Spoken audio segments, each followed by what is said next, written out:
কাবা ঘরের গেলাফ ধরে কানলেও আপনি আমাকে যে মিথ্যা অপবাদটা দিয়েছেন এটা মাফ হবে না যতক্ষণ না আমি মাফ করছি। কথা কি বুঝতে পারছেন? মনে করেন আপনি আমাকে মিথ্যা একটা অপবাদ দিয়েছেন এবং ধুয়ে রেখে দিয়েছেন একদম মিথ্যা অপবাদ দিয়ে। যতক্ষণ আমি আপনাকে মাফরা করছি, কাবা ঘরে গিয়ে গেলাফ ধরে কান্নাকাটি করলো এই পাপ মাফ হবে না ইনশাআল্লাহ। আসসালামু আলাইকুম ওয়া রাহমাতুল্লাহি ওয়া বারাকাতুহু। আজকে আপনারা শুনবেন উসাইদ বিন হুজাইরের একটি ঘটনা। তো ভিডিওটি শুরু করা যাক।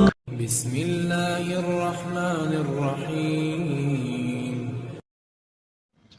উসাইদ বিন হুজাইর বর্ণনা করেছেন যে এক রাতে তিনি কোরআনের সূরা নবীজিকে জিজ্ঞাসা করা হয়েছে, মানুষকে সবচেয়ে বেশি জাহান্নামে নেয় কোন জিনিসে? অবাক হয়ে যাবেন। নামাজ না পড়ায় সবচেয়ে বেশি জাহান্নামে নেয় না, রোজা না রাখায় সবচেয়ে বেশি জাহান্নামে নেয় না, ওয়াজ মাহফিলে না আসায় সবচেয়ে বেশি জাহান্নামে নেয় না, দান সাদাকা না করায় সবচেয়ে বেশি জাহান্নামে নেয় না, কোরআন তেলাওয়াত না করায়।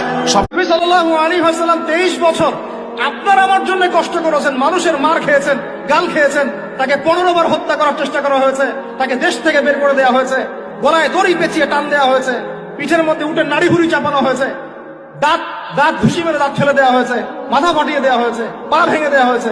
কাদের জন্য? তার জন্য। তা আপনি আমি কেন তার জীবনী পড়ে দেখলাম না কখনো?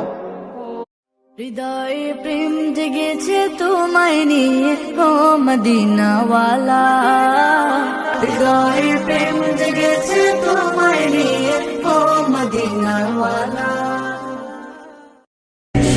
নবীজি একবার যখন আল্লাহর সামনে বলবেন কিয়ামতের মাঠে, আল্লাহ আমার উম্মত, আল্লাহ আমার উম্মত, আল্লাহ পাক এক দোয়াতেই নবী সাল্লাল্লাহু আলাইহি ওয়াসাল্লামকে বলবেন, তোমার উম্মতের মধ্যে যার অন্তরে সরিষা পরিমাণ ঈমান আছে ওকে বের করে নিয়ে আসো।